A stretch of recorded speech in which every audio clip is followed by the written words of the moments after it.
प्यारे दोस्तों नमस्कार। आज मैं बात कर रहा हूँ यूपी टीजीटी 2021 के जो कॉलेज अलॉटमेंट के बाद क्या प्रोसेस होगा और वेटिंग वालों का कब और कैसे होगा, इसके बारे में हम संपूर्ण रूप से आपसे चर्चा करने वाले हैं। तो आप जो है शुरू से लास्ट तक इस वीडियो को देखिए और इसमें बने रहिए।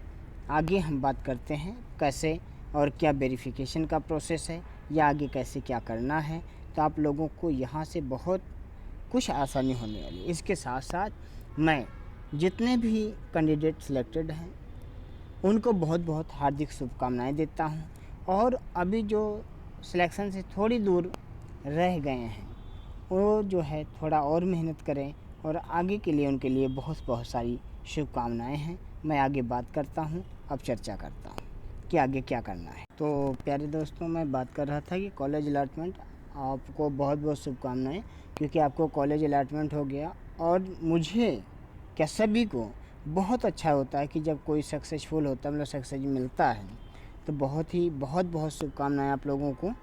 तो अब हम सबसे पहला काम, आप सभी को मेरा नमस्कार है प्यारे दोस्तों। और आगे जो हम बात करते हैं, यहाँ पर दो चीज़ हैं। नंबर एक है आयोग। किसकी बात है? आयोग की। जो आयोग है, और उसके बाद में बात आता है DIOS। जो DIOS है, ये दो प्रोसेस है। यहाँ पर क्या है कि यहाँ पर आपका जो DB होगा, मतलब वेरिफिकेशन, डॉक्यूमेंट्स वेरिफिकेशन, वो जो है ये मान के चलो कि 20% यहाँ पर आयोग में हो सकता है, और 80% जहाँ तक है कि आपका ज़िला स्तर पर जो DIOS होता है वो जो है आपको आपका वेरिफिकेशन करेगा। ये भी आपको बिल्कुल क्लियर होना चाहिए। यहाँ पर आयोग जो है, क्योंकि इतने बच्चे एक साथ पास आउट हुए हैं और बहुत कम समय में इनको ज्वाइनिंग देना है, तो इसलिए यहाँ पर बहुत ज़्यादा भीड़ हो जाएगी, तो यहाँ बहुत मुश्किल होगा। यहाँ पर DIOS में जो बाबू बैठता है, कौन बैठता है?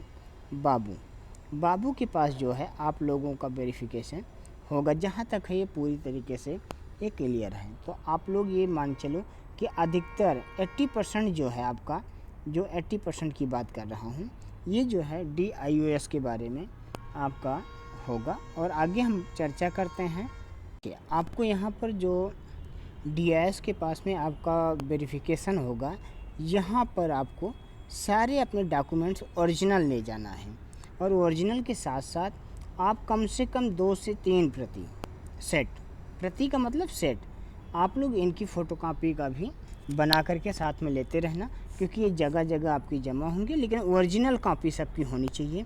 ये चीज़ बिल्कुल क्लियर करना, और ये भी आप लोग साथ में ध्यान रखना।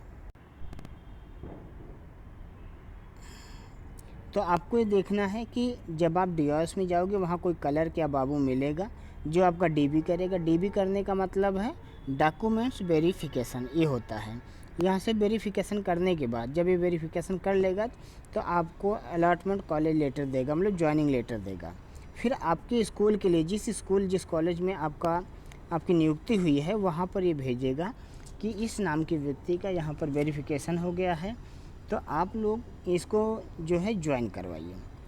तो यहाँ पर कोई ज़रूरी नहीं है कि आपको DIOS कराए, आयोग भी करवा सकता है, लेकिन आयोग में भी यही सिस्टम लागू होगा जो यहाँ पर वेरिफिकेशन का हो रहा है। वहाँ भी आपको, यहाँ भी मानो ऐसे 80% यही है कि आपका DIOS में होगा, और 20% है कि आयोग में आपका वेरिफिकेशन होगा। तो आप लोग ये चीज़ बिल्कुल ध्यान रखना, और सारे जो कागज़ हैं, जो भी मार्कशीट हैं, जो भी हैं, उनका ओरिजिनल रखना। ओरिजिनल के साथ साथ उनकी 2 से 3 प्रति बना लेना। तो इससे क्या होगा कि जहाँ भी आपको जमा करना होगा उसकी एक प्रति जमा कर दोगे आप, और सत्यापित करवा लेना। तो ये जो है आपको ज्वाइनिंग लेटर दे करके आपके स्कूल के लिए भेजेगा। जब प्यारे बच्चों आप कॉलेज में जाओगे, तो कॉलेज में जाने के बाद क्या होगा, वहाँ भी अगेन मतलब आपका जो DB है, डॉक्यूमेंट्स वेरिफिकेशन, वहाँ भी कॉलेज लेवल पर भी होगा। तो यहाँ पर वेरिफिकेशन के बाद में आपको ज्वाइनिंग दे दी जाएगी। ये भी आप लोग बिल्कुल क्लियर रखना। तो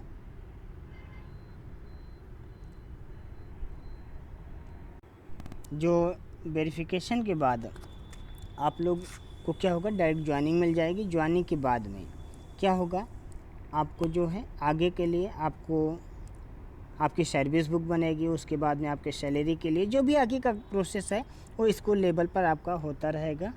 ये आप ये जो है करना, और 2 साल के लिए 2 ईयर्स जो है आपका एक नॉर्मली होगा, 2 साल तक आपका होगा, उसके बाद में आप परमानेंट कहलाएंगे। 2 ईयर्स तक वैसे परमानेंट तो ही है, लेकिन 2 साल तक ये नॉर्मल होगा। 2 साल बाद ये चीज़ आपको पूर्ण रूप से ज्वाइनिंग लेटर होगी। और आप जो है, अब बात करते हैं हम लोग जो वेटिंग लिस्ट वाले हैं उनके बारे में कि उनका क्या हो सकता है। अब मैं बात कर रहा था प्यारे दोस्तों वेटिंग वालों का क्या होगा। देखो वेटिंग वालों के लिए क्या है, जो टीजीटी है, जो टीजीटी में वेटिंग है पहले उनकी, ये क्या होगा कि जो अभी पीजीटी का रिज़ल्ट है उसका जो रिज़ल्ट आते ही यहाँ टीजीटी वाले जितने यहाँ पर जाएंगे वो सीट यहाँ पर खाली हो जाएगी। अब यहाँ इस खाली होने के बाद में ये टीजीटी का जो भी वेटिंग लिस्ट है नीचे तक, ये मान लो जितना यहाँ खाली होगी सीट, या पहले से कोई बच्चा कहीं नौकरी कर रहा है तो ज्वाइन नहीं करेगा, तो इस तरीके का काम यहाँ पर होगा। और यहाँ पर जो खाली होगा सीट, यहाँ पर खाली होगी, वो जो है वेटिंग लिस्ट वालों को दी जाएगी। वेटिंग लिस्ट मान चलो कि 40, 50, 100 कुछ भी, यहाँ से जितनी भी सीट खाली होगी, मतलब 100 लोगों की खाली हो गई तो यहाँ पर 100 लोगों को एक्स्ट्रा के लिए होगा। लेकिन जो है यहाँ पर ये मान चलो कि जो वेटिंग लिस्ट का सिस्टम है ये दीपावली बाद ही जहाँ होगा। बात है आयोग की बात कि पीजीटी की जो ज्वाइनिंग का है, आयोग द्वारा कितना तेज़ काम करवाया जा रहा है, इसमें जो समय लगेगा उसके अनुसार यहाँ पर सीटों का फ़र्क पड़ेगा। तो ये मान चलिए आप कि यहाँ तक ये सिस्टम बनेगा, और आगे की जो भी नोटिफिकेशन होगा आपको देते रहूँगा। तो आप लोगों को मेरा वीडियो अच्छा लगता है, हेल्पफुल लगता है तो लाइक, शेयर और सब्सक्राइब ज़रूर कर लेना। धन्यवाद।